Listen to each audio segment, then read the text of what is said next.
बोले ना, खान सर को हमको लगता है बिहार पुलिस यानी कि नीतीश कुमार उन्हें धमकाया होगा कि आप नहीं करिए, नहीं तो आपका हश्र बुरा होगा। क्योंकि नीतीश कुमार कि जो भी अच्छा काम करते हैं उनको, तो पप्पू यादव को ले लीजिए, कोरोना काल में हमको लगता है पूरे बिहार में सबसे अच्छा काम किए। उनको क्या कोरोना काल में जेल में डाल दिया गया। देखिए, आप एक बड़ी बात बोल रहे हैं, पप्पू यादव की पार्टी अलग है, आप आरजेडी से हैं, लेकिन उनका आप कहीं ना कहीं समर्थन कर रहे हैं। क्यों कर रहे हैं? गरीब के लिए जो खड़ा होगा, सामाजिक न्याय के लिए जो खड़ा होगा, उनका समर्थन कर। और पप्पू यादव जी भी लालू यादव के विचारधारा से जुड़े हुए आदमी है। गरीब गुरबा की सरकार बोले ना, ये चुनाव लड़ने के लिए उनका पॉलिसी है कि बहाली निकालेंगे, जब सरकार की चुनाव आने वाली होगी तो रिजल्ट देंगे।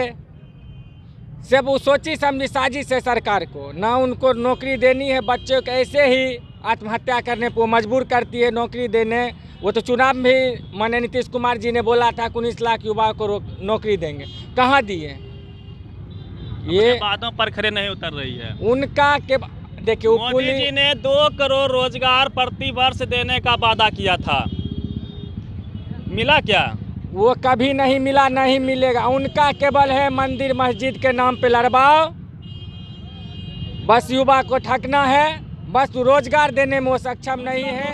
अपना आपका स्वागत है बुलंद भारत के पेज पे। इस वक्त हमारी मौजूदगी बेगूसराय जिला के पावर हाउस चौक पे है और जैसा कि आपको पता है, आज बिहार को बंद किया गया है। स्टूडेंट पर जिस प्रकार से बर्बरता दिखाई गई, पुलिसिया एफआईआर भी किया गया और कई टीचर को भी उसमें एफआईआर में शामिल किया गया है। उसी के विरोध में कई पार्टियों के समर्थन में आज बिहार को बंद रखा गया है। बिहार की मुख्य विपक्षी पार्टी आरजेडी के बेगूसराय जिले के छात्र युवा के पूर्व जिला अध्यक्ष हमारे साथ होंगे और हम समझने का प्रयास करेंगे कि जिस प्रकार से भर्तियों में देरी होती है, भर्तियां निकलती है, फिर एग्ज़ाम में समय लग जाता है, एग्ज़ाम के बाद परिणाम जल्दी से नहीं आते हैं और कहीं ना कहीं परिणाम आते हैं तो ज्वाइनिंग में देरी की जाती है। कुल मिला के लगभग 5 से 7 साल एक भर्ती को कंप्लीट करने में लगता है। और भी स्टूडेंट के साथ कई सारी समस्याएं हैं, हर समस्या पर हम इनसे बारी बारी से चर्चा करते रहेंगे। सबसे पहले सर, आपका बुलंद बिहार बहुत बहुत स्वागत है। आपके चैनल को और आपको भी मेरी तरफ से हार्दिक शुभकामनाएं। सर, अपना परिचय बता दीजिए सबसे पहले। मुन्ना मेहता, पूर्व अध्यक्ष छात्र राजद। काफ़ी अच्छा आप नारा लगा रहे थे, काफ़ी बुलंदी से बोल रहे थे। मैं अपेक्षा करता हूं कि आप उसी जोश से रिप्लाई करेंगे। सबसे पहला सवाल आपका है कि बिहार आज बंद क्यों है? देखिए, ये जो बिहार आज जो बंद है उसका मुख्य कारण है कि छात्रों और युवाओं को जो सरकार ठगने की काम कर रही है, कि जिस तरह से उसे कहिए एक लॉलीपॉप दिया जा रहा है।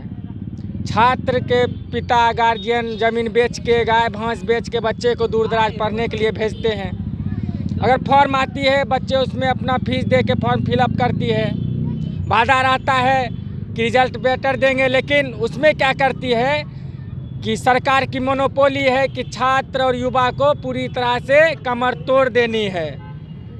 कि जब तक इस पे जब बात हुई थी आरआरबी पे, इसमें बोला कि हम 1.5 गुना ज़्यादा रिजल्ट देंगे, लेकिन वहाँ पे रिजल्ट काट दिया है। और खान सर की एक वीडियो आई थी, मैं उनके बारे में बता देता हूँ कि ग्रेजुएशन वाले का और इंटरमीडिएट का दोनों फेज अलग अलग बांटना था, लेकिन दोनों को एक में मिला के उन्होंने रिजल्ट, ग्रेजुएशन वाले इंटर वाले के साथ बैठेंगे तो ज़रूर अच्छा करेंगे। वहाँ ले पूरी तरह से छात्रों को माननीय प्रधानमंत्री नरेंद्र मोदी जी और नीतीश जी की सोची समझी साजिश है, किसी तरह उठा पटक करके छात्र को सड़क पे ही छोड़ना है, उसको नौकरी नहीं देना है।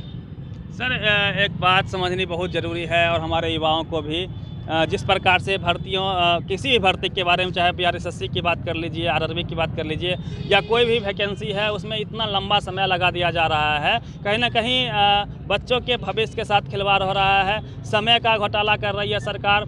जिस नौकरी को यदि वो, मैं एसएससी बीआरएसएससी की बात कर रहा हूँ, 14 में निकलती है, 22 तक कंप्लीट नहीं हो पाती। आरआरबी 2019 में आती है चुनाव के पीक समय पे, और 22 है। क्या लगता है कि और कितना समय लेगी और इससे स्टूडेंट को क्या क्या नुकसान होता है?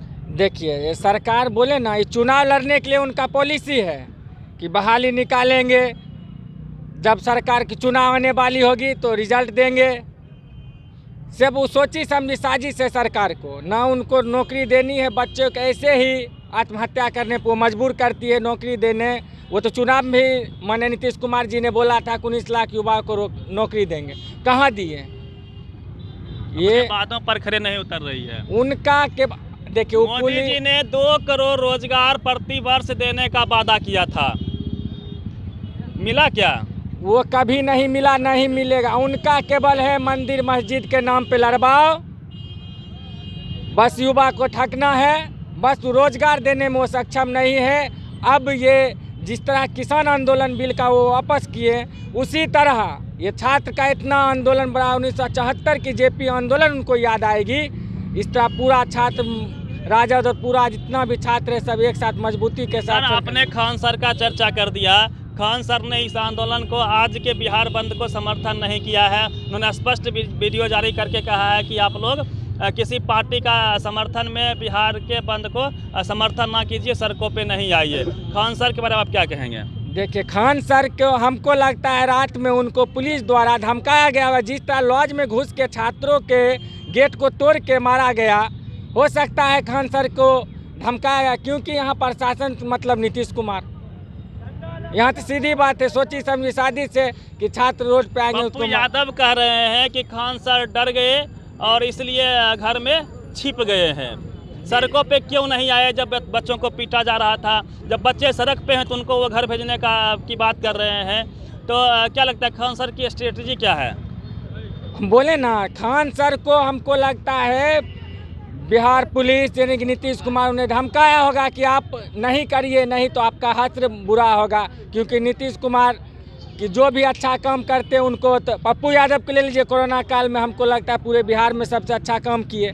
उनको क्या कोरोना काल में जेल में डाल दिया गया। देखिए, आप एक बड़ी बात बोल रहे हैं, पप्पू यादव की पार्टी अलग है, आप आरजेडी से हैं, लेकिन उनका आप कहीं ना कहीं समर्थन कर रहे हैं। क्यों कर रहे हैं? गरीब के लिए जो खड़ा होगा, सामाजिक न्याय के लिए जो खड़ा होगा, उनका समर्थन कर। और पप्पू यादव जी भी लालू यादव के विचारधारा से जुड़े हुए आदमी है, गरीब गुरबा की आवाज़ है, इसलिए पप्पू यादव जी का इस आरआरबी एनटीपीसी के स्कीम में भी कहीं ना कहीं पप्पू यादव बाहर निकले। कोरोना की गाइडलाइंस चल रही है, लेकिन फिर भी भीड़ों में निकल के अपना जीवन को रिस्क में डाल के वो छात्रों के लिए सड़क पे आए हैं, इसमें कहीं कोई शक नहीं है। और उनका भी कहीं ना कहीं आज के बंद में समर्थन है।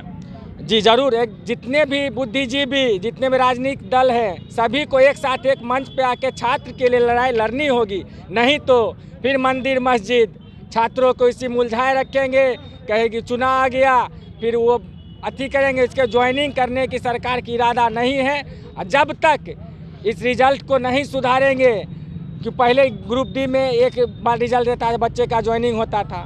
सर, एक बात और है, युवाओं की ये शिकायत है और देश की भी शिकायत है कि जिस प्रकार से प्राइवेटाइजेशन हो रहा है, हर सरकारी चाहे रेलवे हो या फिर अन्य कंपनियों को बेचा जा रहा है, तो उससे नौकरियां घटी है। ग्रुप डी की मुझे याद है कि हर 6 महीने साल भर में वैकेंसी आया करती थी, लेकिन अब 3-3, 4-4 साल से मीन्स 2016 से आप देखेंगे जब से सरकार बनी है तब से सिर्फ एक बार वैकेंसी आई है। इससे भी लोग आहत हैं कि नहीं है? जरूर आहत होंगे। आदमी पढ़ते लिखते हैं, छात्र की नौकरी मिले, उनके माता पिता का उम्मीद जुड़ी रहती है छात्रों से। लेकिन जब 55 साल 6-6 साल में बाहर निकले, तब तक स्टूडेंट का एज क्रॉस कर जाता है। क्या करेंगे? छात्र को पूरी तरह एनडीए की सरकार बर्बाद करके छोड़ दिए। लास्ट में छात्र मोदी जी तो ऑप्शन बताए हैं कि आप जो है पकौड़ा बेच सकते हैं या कुछ और चीज़ कर सकते हैं, चाय बेच सकते हैं, तो वो भी तो रोजगार है। मोदी जी का ना ये कहावत है कि जिनके घर में बाल बच्चे नहीं हैं वो किसी का दर्द क्या जानेंगे।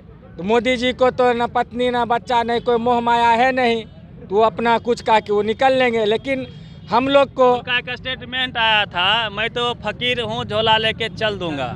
वो तो ऐसे भी झोला लेके चल देंगे एकदम, वो जाएंगे।